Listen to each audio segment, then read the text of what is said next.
5시 뉴스를 마칩니다. 지금까지 아나운서 김태규였습니다. KBS.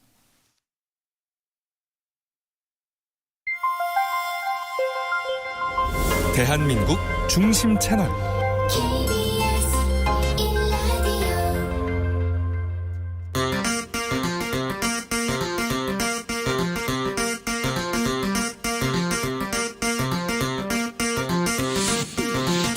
주진우 라이브.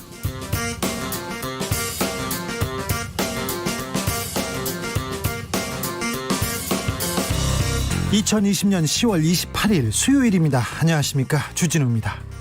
문재인 대통령이 국회 시정연설에서 경제와 협치를 강조했습니다. 경제를 살리기 위해 한국판 뉴딜을 강력히 추진하겠다고 했고요. 야당을 향해서는 공수처 출범 지원을 이제는 끝내달라고 호소했습니다. 여당은 박수와 환호로, 야당은 고성과 야유로 대답했습니다. 이런 가운데 국민의힘이 철야 규탄 대회를 취소했습니다. 당내 분위기 어떤지 김성태 전 의원과 짚어봅니다. 정부가 앞으로 10년 안에 부동산 공시지가를 시세의 90%까지 올려 현실화하겠다고 발표했습니다. 이 발표 이후 보수신문 보도 한번 볼까요? 묻지마 증세, 세금 2배, 공시가가 증세 쇼크까지 온다. 이 내용이 맞는 걸까요? 경실령 김성달 국장과 팩트체크 해보겠습니다. 언론이 악의적인 보도를 해서, 허위 보도를 해서 피해를 입었다면 어찌해야 할까요? 전염병처럼 퍼지는 가짜뉴스는 또 어찌해야 할까요? 오보가 확인되면 정정하는 게 상식인데 지금 우리 언론 어떻게 하고 있나요? 언론단체에서 토론회를 열었는데 그 자리에서 어떤 이야기들이 오갔는지 주필해서 정리해보겠습니다. 나비처럼 날아 벌처럼 쏜다. 여기는 주진우 라이브입니다.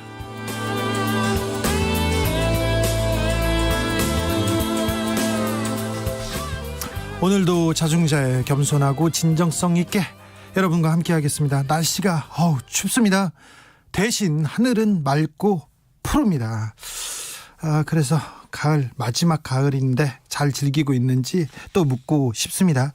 매일 뉴스가 쏟아집니다. 인터넷 포털을 통해서 뉴스를 요새 보죠. 종이신문 보시는 분 좀 줄어들었습니다. 요새도 종이신문 보시는 분 있나요? 그런데 어떻게 생각하십니까? 요즘 우리 언론 잘하고 있다고 생각합니까? 아직도 문제가 크다고 생각하십니까? 우리 언론의, 특별히 신문, 방송에 대해서는 여러분은 몇 점 생각하고 계신지, 우리 언론 좀 더 잘해라, 이런 채찍 함께 보내주십시오. 그러면 주진우 라이브에서 전해드리겠습니다. 샵 9730, 짧은 문자 50원, 긴 문자는 100원입니다.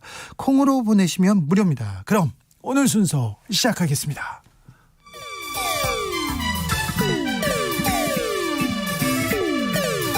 (3805님) 그 언젠가 나를 위해 시사를 던져주던 단발머리 주진우 라이브. 왜 이런 거 저 시키는 거? 단발머리 휘날리며 늘 진실을 쫓겠습니다. KBS 1라디오 주진우 라이브.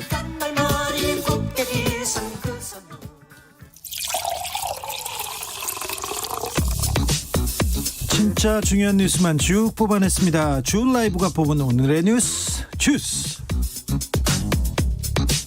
정상근 기자, 어서 오세요. 안녕하십니까. 김학의 전 법무부 차관 항소심 결과가 나왔어요. 네, 이 별장 성접대 의혹 그리고 이 수억 원대 뇌물수수 혐의로 재판에 넘겨져서 1심에서 무죄를 선고받은 바 있는 김학의 전 법무부 차관이 2심에서 실형을 선고받았습니다. 실형을 받았습니다. 검찰에서도 김학의 이게가 아니다, 맞습니다, 아니다 계속 얘기하고, 그래서 기소하지 못한다고 몇 번 기소를 미뤘어요. 1심에 어찌하다가 1심 갔는데 무죄 나왔거든요. 그런데 오늘 2심에서 실형, 법정 구속됐습니다. 네, 서울고법 형사 1부에서였는데요. 이 김학의 전 차관에게 무죄를 선고한 원심을 파기하고 징역 2년 6개월에 벌금 500만 원을 선고했습니다. 이에 따라 김학의 씨는 바로 법정 구속이 됐습니다. 네. 재판부는 김학의 씨가 이 사업가 최모 씨로부터 4,300만 원 상당의 경제적 이익을 제공받은 점을 유죄로 판단했습니다. 재판부는 고위 공무원이자 검찰의 핵심 간부로서 누구보다 높은 도덕성과 청렴성을 가지고 공평하게 직무를 수행해야 하고 다른 검사들에게도 모범을 보여야 하는데도 장기간에 걸쳐서 알선 명목으로 4천만 원이 넘는 경제적 이익을 제공받는 등 이 죄질이 매우 좋지 않다라고 지적을 했습니다. 네. 김학의 전 차관은 지난 2013년 별장 성착취 의혹이 불거진 지 6년 만에야 구속 기소가 됐었습니다. 핵심 의혹이었던 성비위 관련 혐의는 1심에서 문제의 영상 속 인물이 김학의 전 차관이 맞다라는 판단을 받았지만 공소시효가 만료돼서 처벌을 받을 수 없다라고 1심에서 판단한 바 있습니다. 4,300만 원 상당을 받았다. 뇌물 혐의로 구속이 됐습니다. 그런데요, 이 김학의 전 법무부 차관을 구속한 정준영 부장판사가 이재용 삼성전자 부회장의 판사예요. 네. 여기는 4,300만 원의 뇌물인데 2년 6개월 실형입니다. 이재용 부회장은 80억대인데요. 80억이 넘는 뇌물인데 형량이 어떻게 나올지 지켜봐 주십시오. 삼성 이재용 부회장의 판사가 김학의 전 차관을 뇌물 혐의로 구속했다는 뉴스 첫 번째로 전해드립니다. 네. 오늘 문재인 대통령이 국회에서 시정연설을 했습니다. 네, 총 555조 8천억 원 규모의 내년도 예산안을 설명하기 위해서 문재인 대통령이 시정연설을 오늘 국회에서 했습니다. 내년 예산이 555조 정도 된다고 합니다. 우리나라 국가 살림이 1년 국가 살림이 555조입니다. 그러니까 우리 국가 경제 규모 엄청난 거고요. 기대가 되기도 합니다. 그래서요. 네, 시정연설에서 일단 문재인 대통령은 가장 먼저 이 코로나19 위기 그리고 이 최악의 경제 위기를 선방하고 있는 국민들과 의료진들에게 감사부터 전했습니다. 예. 그러면서 이제는 경제에서 확실한 반등을 이룰 시간이다라면서 위기를 기회로 만들어서 세계를 선도하겠다라고 밝혔고요. 일자리부터 지키고 더 만들겠다라는 점도 강조했습니다. 그리고 한국판 뉴딜은 선도국가로 나아가기 위한 국가 대전환 사업이라면서 내년에 32조 원을 투자하겠다라고 설명했습니다. 부동산 정책 관련해서 이 투기 억제를 위한 정부의 의지는 단호하다라고 밝혔고요. 단호하니까 어떻게 한답니까? 네, 임대차 3법을 조기에 안착시키고 전세 시장을 기필코 안정시키겠다라고 얘기를 했습니다. 전세 시장을 기필코 안정시키겠다. 네, 그리고 남북 관계에 대해서는 이 최근 서해에서의 우리 국민 사망으로 국민들의 걱정이 크지만 한반도 비핵화와 항구적 평화를 위해 끊임없는 대화를 모색하겠다라고 강조했습니다. 그런데 오늘 시정연설을 앞두고 국회가 굉장히 소란스러웠어요. 네, 보통 대통령이 국회에 오면은 이 국회의장과 원내 정당 대표단이 모여서 가벼운 환담을 하는데 네. 오늘도 환담 자리가 마련이 됐습니다. 예. 그런데 주호영 국민의힘 원내대표가 이 환담 참석을 위해서 의장실에 입장을 하려다가 청와대 경호진이 이 몸수색을 요청을 했습니다. 그러자 네. 불만을 토로하면서 본회의장으로 돌아갔는데요. 이후에 국민의힘 배현진 원내대변인은 이 원내대표가 들어가는데 경호처 직원이 제재를 했다라면서 야당을 대통령 들러리로 세우는 것도 아니고 강력히 항의한다라고 말했습니다. 그런데 원내대표는 청와대 경호실에서 이렇게 몸 수색을 하기로 돼 있다고 청와대에서는 발표했는데 이게 무슨 내용인지 전 원내대표인 김성태 의원한테 네네. 잠시 후에 저희가 물어보겠습니다. 지금 주호영 원내대표가 원내대표 이제 처음 돼봐서 몰랐을 수도 있고요. 아니면 청와대 경호실에서 오버했는지 조금 이따 저희가 따져보겠습니다.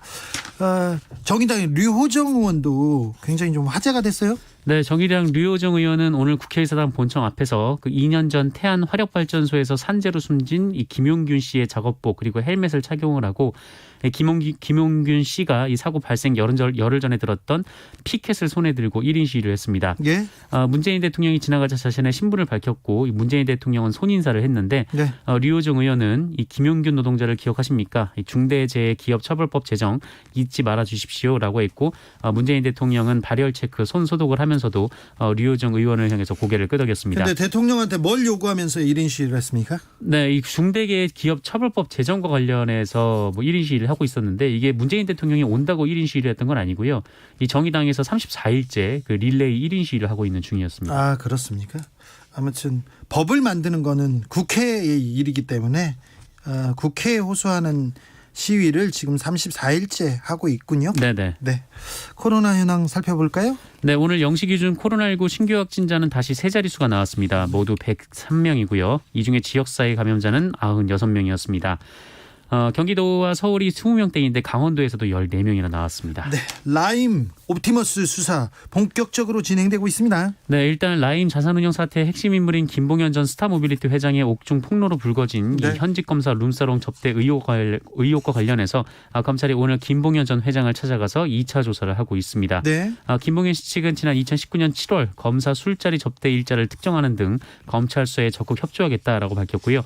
조사를 마치는 대로 저간의 사정을 상세히 알려드리겠다라며 추가 입장 표명을 시사했습니다. 자, 김봉현 씨가 룸사롱 접대 의혹의 핵심 당사자인 거는 맞습니다만 라임 사태의 몸통도 아니에요. 가장 중요한 사람 3명, 4명은 지금 이름도 안 나오고 있어서 굉장히 조금 저는 제가 취재해본 바로는 이게 왜 핵심으로 가지 않지 그런 생각합니다. 검찰이 수사를 속도를 내야 되고요. 언론도 김봉현 씨 말고 라임 사태의 주범들 그리고 몸통 누가 라임 사태를 방관하고 봐줬는지 비호 세력에 대한 취재 좀 촉구합니다. 수사도 그렇고요. 옵티머스 관련 수사 이어지고 있습니다. 네, 옵티머스 자산운용 펀드 사기 사건을 수사하는 검찰은 옵티머스의 핵심 관계자로부터 이 김재현 옵티머스 대표가 이 부동산 개발사 수익권으로 200억 원의 비자금을 조성한 정황을 포착했다고 언론이 보도를 했습니다. 네.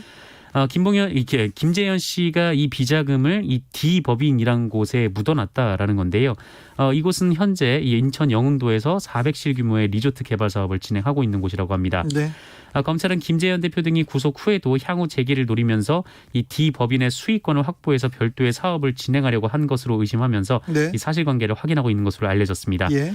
고객 돈을 빼서 이렇게 자기의 재기를 위해서 따로 또 빼놨다는 것이죠. 예. 참고로 김재현 대표는 이혁진 대표 이후 취임한 사람인데요.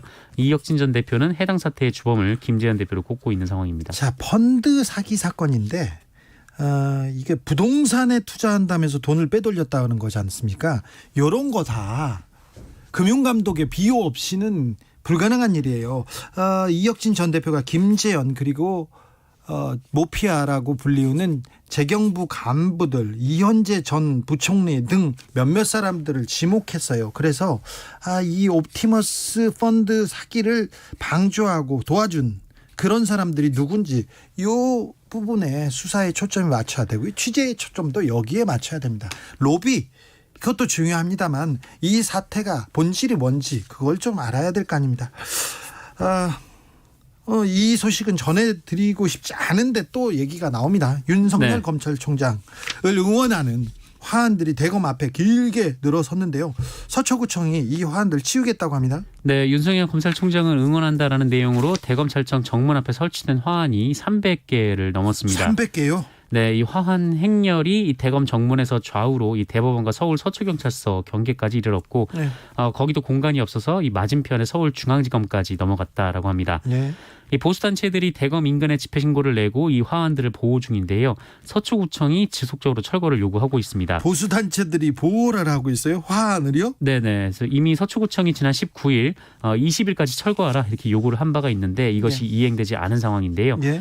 서초구는 집회 신고를 한 보수단체인 애국순찰팀 그리고 자유연대 앞으로 행정대집행 계고서를 보내면서 오늘까지 자진 철거하지 않으면 강제로 철거하겠다라고 밝혔습니다. 네. 그리고 서초구는 강제 철거에 돌입하게 될 경우 그 소요된 비용을 보수단체로부터 징수하겠다라고도 예고했습니다. 예. 전광훈 목사 윤석열 검찰총장을 응원합니다. 이런 그 화환도 도착했다고 하는데 네네. 네. 두 분을 응원하게 되다니 한 화환에서 이게 무슨 일인가 생각도 하고요. 그리고 조은희 서초구청장이 좀 약간 큰 욕심이 있어서 네. 큰 욕심이 있어서 서울시장 얘기도 나오고 자기 대권에 이름도 나온답니다. 그런데 윤석열 총장의 화환을 강제 철거하겠다 이렇게 약간 세게 나오고 계시네요. 네. 의사협회에서 입을 열었습니다. 단체 행동을 할 수도 있다 이러면서 의대생들한테 국시 재응시 기회를 달라고 하겠습니다. 그런데 벌써 단체 행동이란 말을 입에 올리다니요. 네, 의대생들이 이미 이달 중순에 그 YTN 방송에 출연해서 이 본인들이 나서서 재시험을 요구하지 않을 것이며 국민 앞에서 사과도 하지 않을 것이라는 취지로 말한 바가 있는데 본인들은 얘기 안 한다고 합니다. 네, 그랬더니 의사협회에서 계속해서 의대생 국시구제를 요구하고 있는 상황입니다. 네. 어젯밤 입장문을 냈는데요. 이 정부의 잘못된 정책에서 비롯된 국시 문제로 인해서 국민 건강과 환자 안전을 심각하게 위협할 위기에 직면하고 있다라면서 28일까지 그러니까 오늘까지 정부가 뚜렷한 해결책을 내놓지 않는다면 정부가 해결 의지가 없는 것으로 간주할 수밖에 없다라고 주장했습니다. 그러면서 향후 이로 인해 벌어질 모든 상황에 대한 책임은 정부 측에 있음을 분명히 밝힌다라고 경고를 했는데요. 이 파업 등 단체 행동이 가능하다라고 시사를 한 상황입니다. 제가 조폭 취재를 오래 한 기자지 않습니까? 네. 그 부하들이 사건 사고가 있어서 갈등이 있어요. 싸움이 있었어요. 그러면은 보스들이 모여가지고 윗사람들이 모여가지고 이렇게 합의를 하는데 주로 이런 식으로 얘기를 하는데 제가 이 그 조폭 취재를 여기에 갖다 붙이는 게 조금 좀 미안함 감은 있습니다만은 의사협회에서 하는 얘기가 협박으로 들려요. 국민들은. 그리고 의대생들 우리는 반성 안 할 거야. 우리는 얘기 안 할 거야. 얘기하고 나서 의사협회가 나와가지고 이 문제 안 풀면 우리 단체 행동할 거다 이렇게 얘기하는데 참 국민들은 또 안타깝습니다. 정부는 뭐라고 합니까? 네, 정부는 난색을 표하고 있습니다. 일단 뭐 당사자들이 시험을 요구할 생각이 없다라고 했는데 정부가 다시 재시험 기회를 주면 이 다른 국가고시 응시생들로서는 당연히 불만을 가질 수밖에 없는 상황인데요. 게다가 좀 국민 여론도 좋지 않은 상황입니다. 손영래 보건복지부 대변인은 오늘 브리핑에서 의사 국시 문제에 대해서는 국민적 동의가 선행돼야 한다는 종전 입장에서 변함이 없다라고 밝혔습니다. 코로나 시대 의사 선생님들 감사합니다. 항상 이렇게 보살펴 주셔서 고맙습니다. 계속 얘기했습니다. 국민들이. 그런데 왜 이런 일이 계속되는지 이어지는지 끝나지 않는지도 좀 이해가 안 됩니다. 상습 도박 혐의로 기소된 양현석 전 YG엔터테인먼트 대표에게 벌금형 구형됐습니다. 네, 검찰은 도박 혐의로 재판에 넘겨진 양현석 전 YG엔터테인먼트 대표 프로듀서에게 1천만 원의 벌금형을 구형했습니다. 지난 2015년부터 2019년까지 미국 라스베이거스에 있는 이 카지노에서 20여 차례에 걸쳐서 판돈 4억여 원 상당의 이 바카라, 블랙잭 등 도박을 한 혐의로 재판에 넘겨졌는데 검찰은 처음에는 상습 도박 혐의를 적용했는데 구형을 할 때는 단순 도박으로 구형을 했습니다. 이에 대해 양현석 전 대표 변호인 측은 이 피고인들은 도박을 하거나 금전 획득을 위해서 라스베이거스에 간 게 아니라 소속 아티스트의 업무를 돕자라고 갔고 그리고 여가 시간에 스트레스를 풀고자 게임을 한 것이다라고 주장했고요. 그러면 도박하러 갔겠다고 돈 벌러 갔다고 얘기했겠어요? 뭐 그렇게 얘기할 사람은 아무도 없겠죠. 네. 양현석 전 대표는 본인의 불찰로 인해서 10년을 끼쳐드렸다라면서 진지하고 엄중하게 반성하고 있다라고 밝혔습니다. 선고 기일은 다음 달 27일 오전입니다.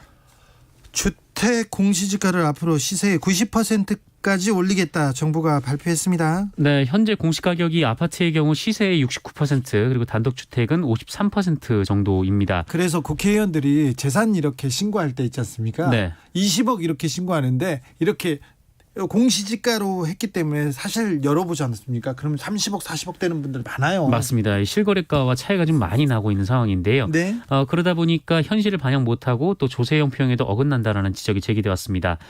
이에 정부 여당은 공시가격 현실화를 위해서 앞으로 모든 유형의 부동산 공시가를 최장 15년 안에 시세의 90% 수준으로 올리기로 했습니다. 그런데요. 네. 이에 따라 세금도 조금 오를 예정인데요. 일부 고가주택에 해당하는 종부세 외에도 세금과 건강보험료도 이 공시가격에 영향을 받기 때문에 올라갈 것으로 보입니다만 서민들의 세금은 사실상 거의 변동이 없을 것으로 보입니다. 일단 9억 원 미만의 주택의 경우 공시가격을 2035년까지 서서히 올리기로 했습니다. 이 문제는 잠시 후에 저희가 경실련 김성달 국장에게 자세히 알아보겠습니다. 오늘도 감사했습니다. 주스 정상근 기자와 함께했습니다. 고맙습니다. 4797님이 가을 못 즐기고 있습니다. 너무 바빠요. 너무 바빠요. 저녁이 있는 삶 요원하네요. 네.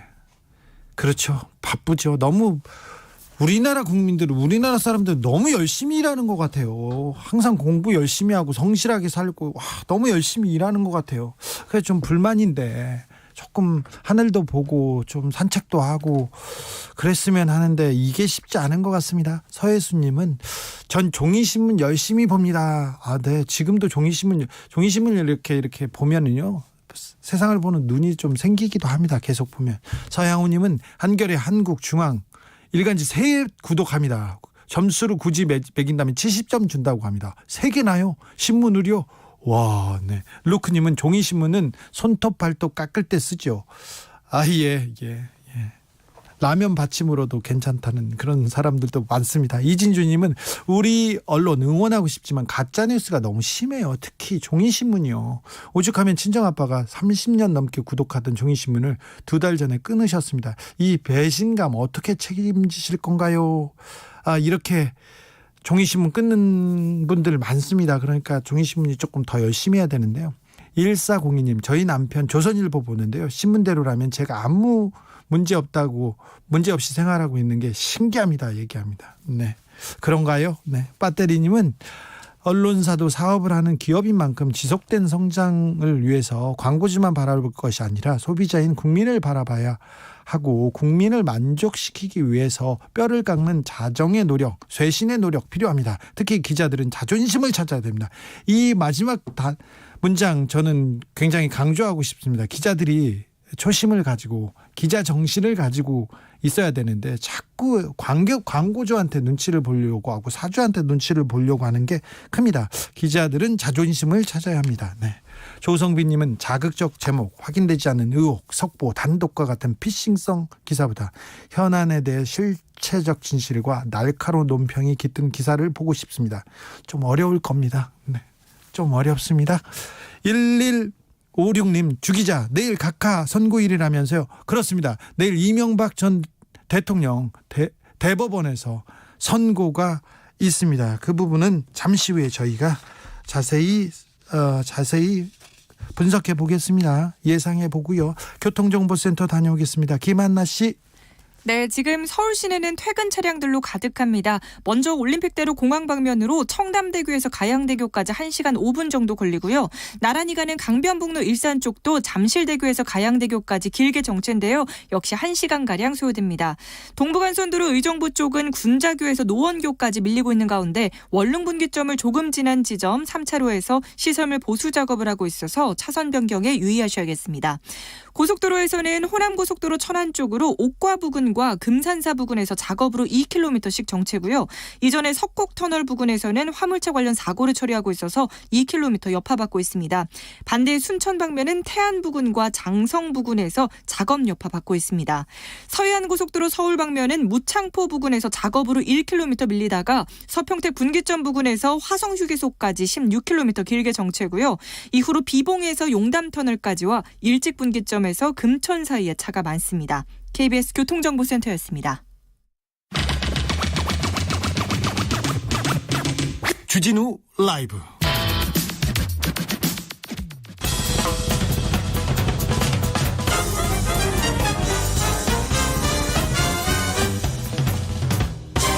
훅 인터뷰. 모두를 위한, 모두를 향한 모두의 궁금증 훅 인터뷰. 부동산 이야기로 좀 넘어가겠습니다. 정부가 공시지가, 공시가격을 현실화하겠다 이렇게 발표했는데요. 현재는 공시가격이 시세, 실질적으로 거래되고 있는 금액에 비해서 50% 수준에 머물고 있습니다. 왜 부동산 가치를 왜곡하고 있을까요? 그래서 바로잡겠다는 건데요. 그런데 이 발표가 나오자마자 보수 언론에서 세금 늘어난다, 서민을 위한 대책 아니다 이러면서 논란이 되고 있습니다. 자세하게 좀 들여다보겠습니다. 김성달 경제정의실천시민연합 부동산 건설개혁본부 국장 모셨습니다. 안녕하세요. 네, 안녕하세요. 네, 정부가 공시지가를 현실화하겠다, 90%까지 맞추겠다 이런 목표를 설정했습니다.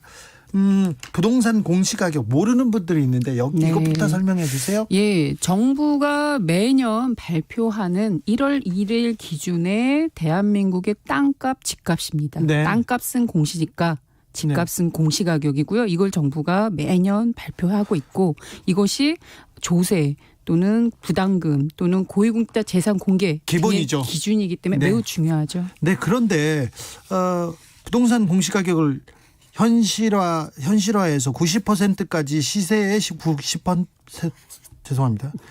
네. 시세 90%까지 맞춘다. 이렇게 얘기했습니다. 이게 구체적으로 어떤 의미를 예. 갖습니까? 그 공시가격이라는 게 이제 국민들도 그렇고 법에도 그렇고 적정 가격, 시장 가격, 시세라는 개념이어야 합니다. 근데 사실 그렇지 못해왔다. 수십 네. 년간 시세를 반영하는 비율이 매우 낮았는데 그걸 올리겠다는 거거든요. 그런 취지는 당연히 보유세 강화나 집값 안정, 투기 근절 당연히 그렇게 방향으로 가야 되는 건 맞죠. 네. 지금 정부는 근데 이제 여기에 문제점이 있는 게 뭐냐면 정부가 정한 현재 시세 반영률은 그럼 얼마인가? 예. 얼마를 얼마로 올리겠다는 거냐거든요.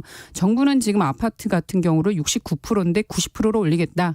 또 땅값 같은 경우는 65%인데 이걸 또 90%로 올리겠다고 합니다. 근데 아까 사회자님도 말씀하신 것처럼 69%냐 65%냐 아니더라. 실질적으로 거래되고 있는 값들과 조사해 보니까 50%도 있고 40%도 있고 매우 낮더라입니다. 네. 그러니까 정부가 지금 발표한 시세 반영률 자체가 믿을 수 없는데 이걸 기준점으로 해서 90% 끌고 간다라는 그 계획을 계획대로 한들 이후에 90%가 되겠냐 이거에 대한 기본적인 불신이 있습니다. 그러면 뭐 부동산 공시가격을 현실화한다고 하더라도 한다고 지금 천명했지만 이거 좀 비현실적이다. 네. 현실에서는 좀 제대로 반영될 가능성이 없다. 이렇게 보세요. 네, 왜냐하면 아까 말씀드린 게 집값은 공시가격으로 발표하고 있고 그다음에 상가 업무 빌딩 같은 경우는 토지값만 발표하고 있습니다. 왜 이렇게 복잡하게 하죠? 그러니까 이원화 체계로 하고 있는데 원래는 모든 부동산은 땅값 따로 그다음에 건물값만 해서 그렇게 분리과세 해왔거든요. 이게 근데 2005년에 종부세 도입하면서 정부가 과세 체계를 한번 바꿨는데 그러면서 상가 업무 빌딩은 과거처럼 토지는 공시지가 기준 과세를 하겠습니다.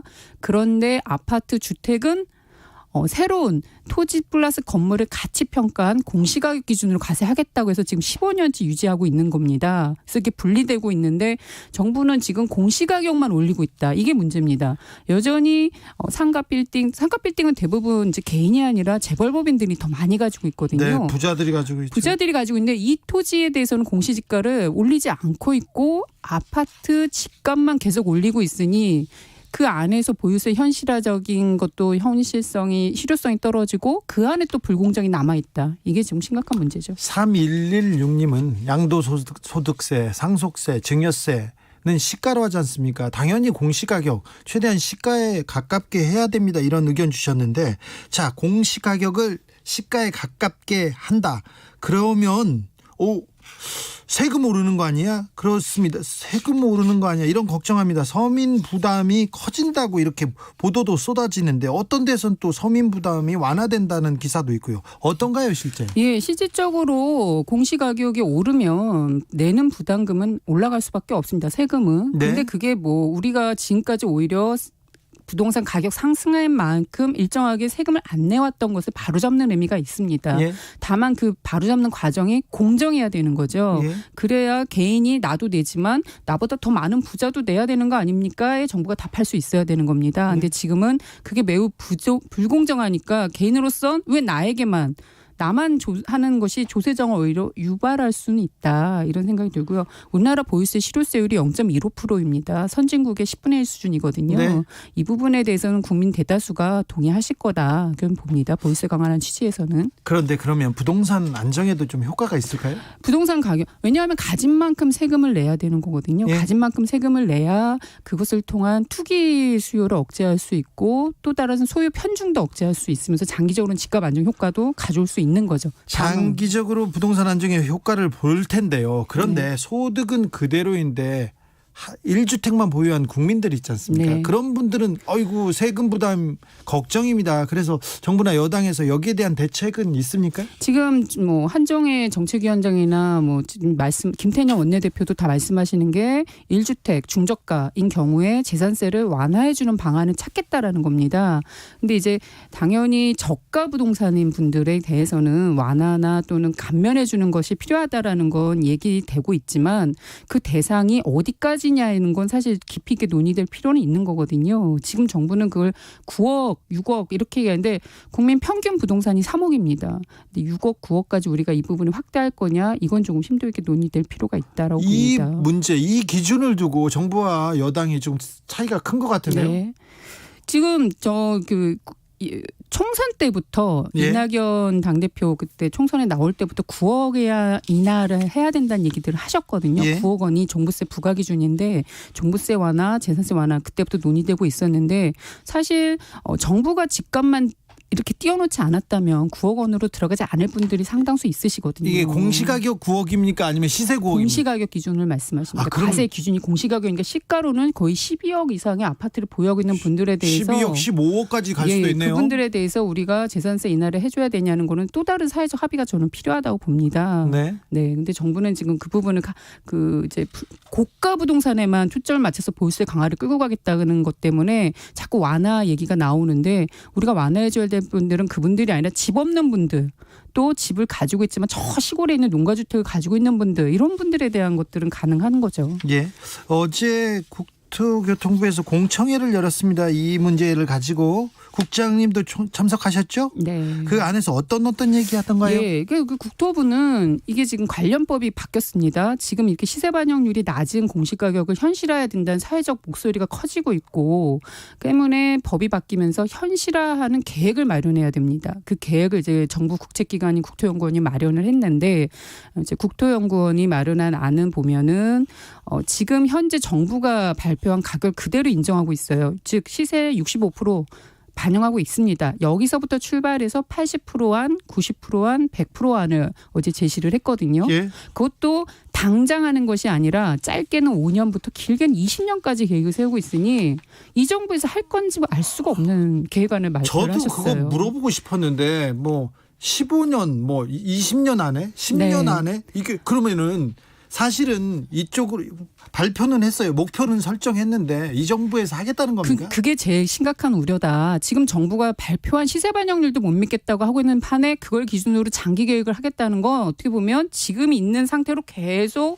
끌고 가겠다라는 게 깔려 있다라는 겁니다. 아니, 정부가 지금 몇 년 남았다고 지금 15년 얘기를 하고 있어요. 예, 공시지가는 관련법 개정 없이 정부만 제대로만 값만 산정하면 얼마든지 인상이 가능합니다. 참여정부 때도 200%를 올린 적이 있습니다. 2배 올린 적이 있었거든요. 네. 지금 그러한 노력들을 정부가 해주셔야 되는 거죠. 참여정부 때 2배 올렸을 때 큰 뭐 시장에 뭐 반발 그 혼란 없었죠.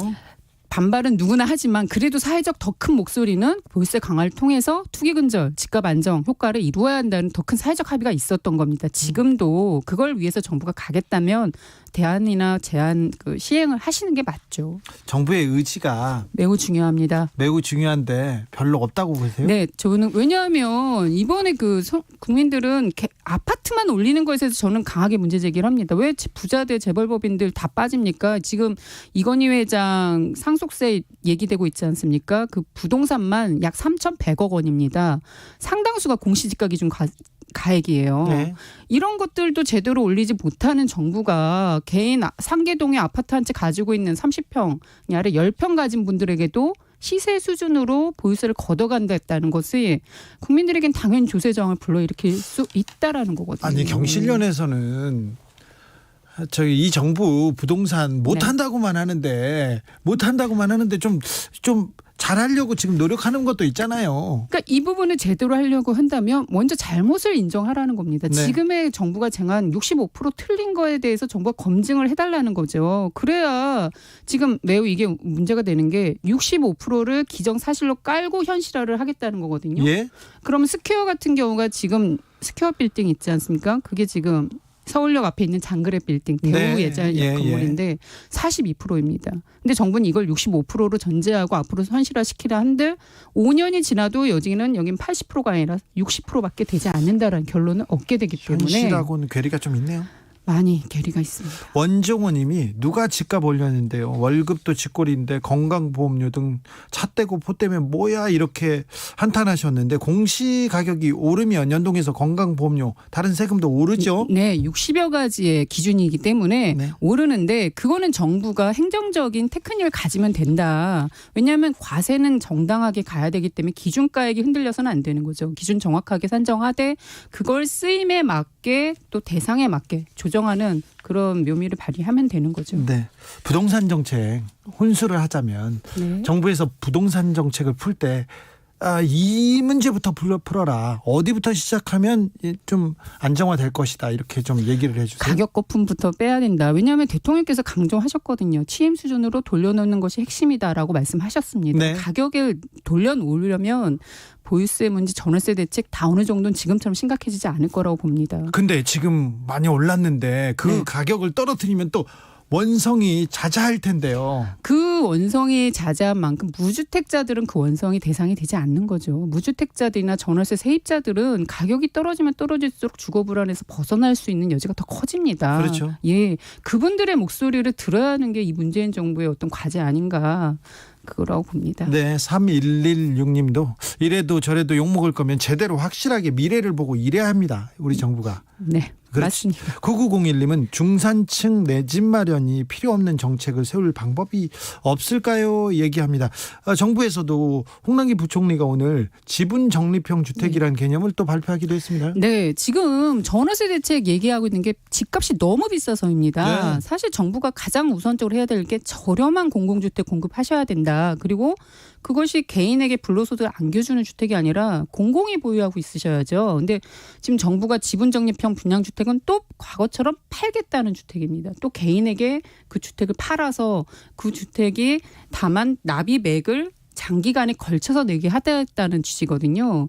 그러한 주택으로는 지금 공기업이 가져가는 그런 땅 장사, 집 장사 논란을 해결할 수 없고 서민들을 위한 공공주택 재고량 느는 거에도 효과가 기여되지 않는다. 따라서 저는 그리고 절대적으로 가격이 저렴하지 않습니다. 지금 정부가 공급하겠다는 가격이 원가 대비의 적정이윤의 더한 값이 아닙니다. 그냥 시세 반영해서 조금 찔끔 싸게 해주겠다는 거거든요. 네. 그럼 무주택 서민에게 그 집을 살 수 있는 기회가 넓어진다 볼 수 없습니다. 장기 공공임대 주택을 공급하겠다. 네. 이런 대책을 가지고 있는데 그런데 열심히 일해서 내 집 마련하고 싶은 욕구 우리나라 국민들한테 매우 큰데요. 네. 매우 큰데 열심히 일해도 집을 못 산다. 이런 생각을 지금 계속 네. 하게 되는 것 같아요. 그래서 정부가 직접 주는 것도 방법이지만 기존에 이미 주택 수가 100%가 넘었습니다. 예. 그러니까 기존에 있는 주택을 가격을 떨어뜨려야 더 많은 분들에게 기회가 돌아갈 수 있습니다. 가격을 떨어뜨리는 거, 부동산 가격을 떨어뜨리는 거는 진짜 관료들이 매우 두려워합니다. 그랬습니다. 그래서 문제인데 이거에 대한 해법은 저희도 얘기했지만 국토연구원이 또 발표했습니다. 자산 불평등 매우 심화되고 있다. 네. 그거에 대한 해법은 결국 공공이 할 수 있는 건 저렴한 공공주택을 공급하는 겁니다. 네. 그러한 본연의 역할에 충실해야지 지금은 그것이 어떻게 보면 가장 가격에 영향을 줄 수 있는 정부 해법이 되지 않을까 봅니다. 그러면 좀 부동산이 안정되고 좀 그래야 떨어질까요? 보유세 강화까지 같이 밀고 나갈 때 그게 훨씬 효과를 발휘할 거다라고 봅니다. 네, 공시가격 현실화.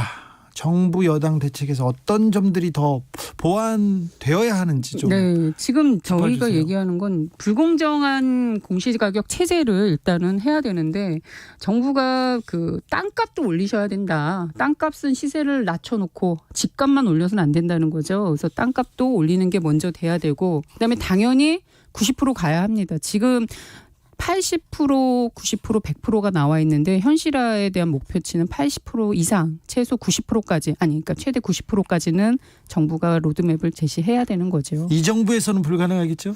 지금 그거를 할 수 있는 여전히 시간이 있습니다. 정부가 네. 지금 관료한테 이 문제를 맡겨서는 이번 대책 같은 수준밖에 안 나올 거다. 정책 관계자들이 좀 더 의지를 갖고 챙기셔야죠. 지금까지 경실련 김성달 국장이었습니다. 감사합니다. 네, 감사합니다.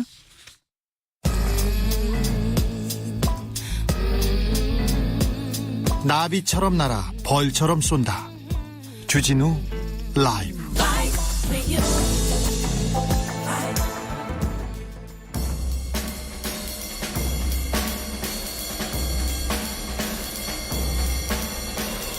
느낌 가는 대로 그냥 고른 뉴스 여의도 주필. 미 일주일 코로나 환자 50만 명 육박. 병원 장의업계 비상. 연합뉴스 기사입니다. 미국에서 코로나 환자가 너무 많아서요 병원에 갈 수 없답니다. 지금 장의업체가 난리가 났는데 냉장 시설도 없고요 장의 이 장례를 치를 수가 없다고 합니다. 미국에서 전 세계적으로 코로나19 가을철 재확산이 본격화됐습니다. 그래서 미국에서는 하루에 평균 7만 명 수준입니다. 하루에 7만 명입니다. 그래서 지금 미국의 누적 확진자가 900만을 넘었고요. 사망자는 20만 명을 넘어섰습니다. 아이고 참. 인도는 800만 명을 넘어서고요. 브라질도 500만 명, 러시아 150만 명, 프랑스 120만 명 넘어섭니다. 전 세계에서 지금 2차 재확산 심각합니다. 가을철 재확산 심각합니다. 축구 스타 호날두가 걸려 있어요. 그래서 아직도 안 낫고 있습니다. 엘 클라시코 못 한답니다. 엘 클라시코는 못 하죠, 당연히. 호날두가 이적했으니까. 그리고 피파 회장도 지금 그 코로나 걸렸고요. 마라도나도 격리 중입니다. 그래서 우리나라 말고는 전 세계적으로 지금 재확산이 본격화됐다고, 심각하다는 거 생각합니다. 우리는 좀 괜찮으니까 이때 조심해야 됩니다. 이때 조심해서 우리는 재확산 넘어가자고요. 그럴 수 있습니다. 충분합니다.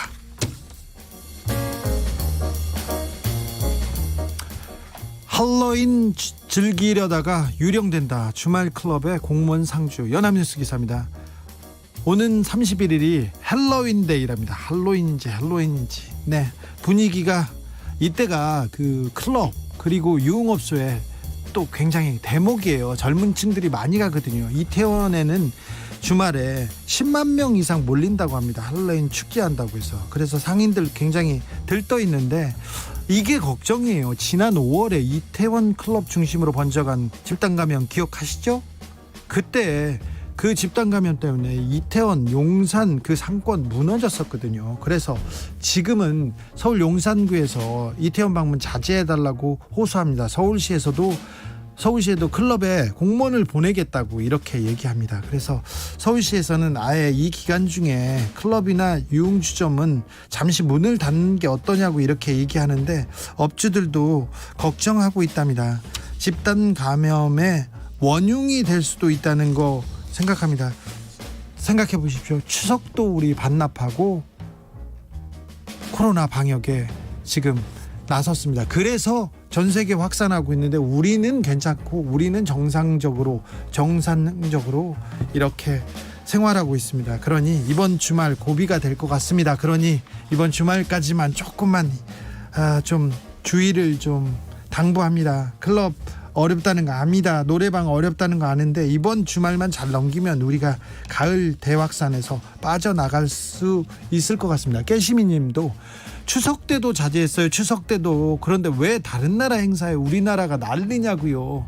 젊은 층이 좀 난리였어요. 좀 파티한다고. 그런데 이번에는 안 그럴 거예요. 우리 젊은이들 괜찮습니다. 얼마나 네, 이번에는 각성할 걸로 보입니다. 언론사는 차 가습기 제조사 아니다. 징벌적 손해배상제 적용 위헌 소지 있다. 조선일보 기사인데요. 언론사들 그리고 한국신문협회, 한국신문방송편집인협회, 한국기자협회에서 세미나를 열었습니다. 언론에 대한 징벌적 손해배상제 타당한지 거기에서 나왔던 얘기를 이렇게 전해드리면 이건 뭐 억울하다, 부당하다 이렇게 하면서 위헌까지 얘기했습니다. 김동은 한국기자협회장이 조선일보 보도에 의하면 이렇게 얘기했다고 합니다. 정부안은 형사적 제재에 더해서 징벌적 민사배상 책임까지 부과하는 것으로 우리 법 체계에서 금지하는 이중처벌이다. 이미 명예훼손에 따른 민형사 소송이 가능한 상황에서 징벌적 손해배상제 시행되면 우리나라는 지구상에 유일하게 두 가지를 모두 시행하는 나라가 된다. 징벌적 손해배상제를 찬성하면 개혁이고 반대하면 반개혁이라는 프레임에 동의할 수 없다. 이렇게 얘기했는데 저는 한국기자협회장님의 말에 동의할 수 없습니다. 다른 기자들 거의 동의하지 않습니다. 지금 기자협회에서 징벌적 손해배상제 이렇게 반대하고 그리고 신문 기자가 아니라 신문 사주를 대변하는 이런 목소리 이거 좀 반개혁적입니다. 제가 보기에는요. 잘하고 있는 언론의 표현의 자유를 보장하기 위해서라도 징벌적 손해배상제가 필요하다고 이 세미나에서 노웅래 의원이 얘기했는데, 저는 기자협회장 얘기보다 노웅래 의원의 얘기에 동의합니다. 지금 언론의 자유를 제약하는 법적 장치가 너무 많다고 얘기하는데, 전 세계적으로 우리나라처럼 언론의 자유 이렇게 보장받는 나라 별로 없습니다. 김완진님도 불의한 권력에 맞서다가 해직당한 80년대 언론 종사자들이 피눈물이 너무 쉽게 마르고 짓밟혔습니다. 요즘 신문에게는 언론이란 말이 과분합니다. 그냥 아무 말 정보팔이 업체가 아닌가요? 이런 얘기하는데 언론에 대한 불신이 큽니다. 그리고 언론이 악의적인 가짜뉴스 계속 생산해내고 있습니다. 그래서 국민들이 징벌적 손해배상제라도 좀 적용하고, 그리고 오보를 내면 정정을 그만큼 그 크기로 하게 해서 이 악의적 그 오보에서 좀 피해를 보상해줘야 된다는 얘기를 합니다. 그럼 가짜뉴스, 허위뉴스, 왜곡뉴스는 어떻게 처벌합니까? 이렇게 얘기하는데, 한국기자협회장님, 기자들을 위해서가 아니라 사주들을 위해서 너무 열심히 뛰는 것 같습니다. 한겨레 출신이신데 왜 그러신지 저는 좀 이해가 안 됩니다. 근데 뭐 한겨레, 조선일보가 이게 다 뭐 다른, 저도 기자협회 출신이었거든요. 얼마 전까지 제가 기자협회에서 상도 많이 받고 그랬는데, 지금 한국기자협회 이 문제에 대해서는 반대한다는 생각이 들고, 많은 분들이 여기에 그렇게 댓글을 다셔서 저도 얘기를 전했습니다.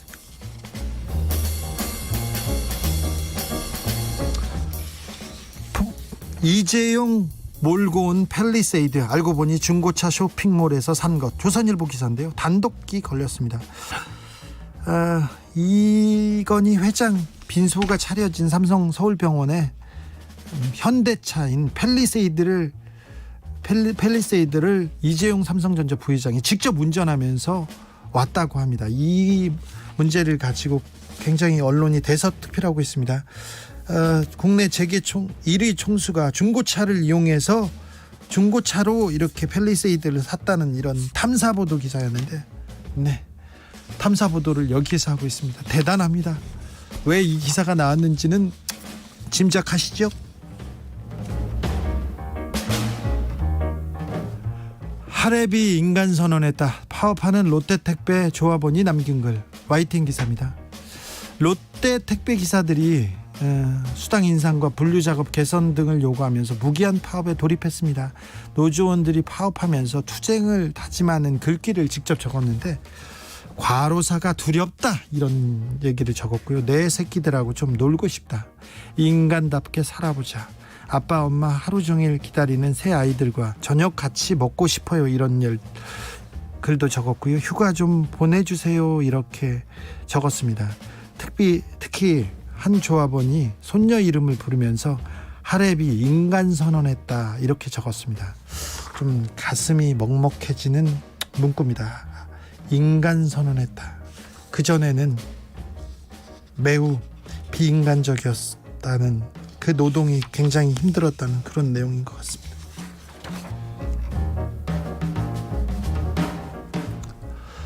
벌칙은 석잔 원샷, 무반주 댄스, 흥겨운 신라인들의 술자리. 연합뉴스 기사입니다.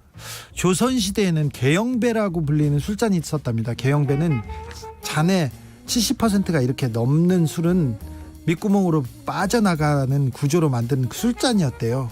지나친 음주 안 된다는, 욕심은 경계한다는 그런 술잔이었대요. 신라시대에는 술 먹으면서 그 주사위 같은 주령구를 던졌대요. 그런데 주사위의 옆에 뭐라고 쓰였냐면요, 이렇게 던져서 주사위를 던집니다. 그러면 일이 나오는 게 아니라 이런 벌칙이 나옵니다. 예를 들어 삼진일거, 세잔, 술 3잔 벌주입니다. 술 3잔을 원샷하는 벌주입니다. 금성 장무, 이미 청가, 이런 거는 무반주로 춤추기, 노래 시키기, 이런 거랍니다. 그러니까 주사위를 던지면서 이런 놀이를 하면서 벌칙으로 이렇게 술을 마시는 그런 술자리 게임을 했다는 건데요. 아, 참, 과거에도 한량들은 좀 비슷하구나 이런 생각도 합니다. 참, 술자리 게임 벌칙이라. 신라시대 많은 게 우리 민족은 참 술자리 좋아하고 술 먹으면서 이렇게 게임하는 거 좋아했구나 이런 생각도 해봅니다. 바비킴의 한 잔 더 들으면서 저는 잠시 쉬었다 6시에 돌아오겠습니다. 4721님이 바쁘시다는 분들 부럽습니다. 코로나로 백수가 된 지 몇 달째인데요. 그래도 약간의 먹을거리가 남아있으니 감사해야죠. 나보다 나라가 먼저죠 얘기합니다. 코로나로 경제 어렵고 살기 팍팍하다는 분들 너무 많습니다. 이런 분들을 위해서도 우리가 조금만 조심하자고요. 이번 주만 조심하면 됩니다.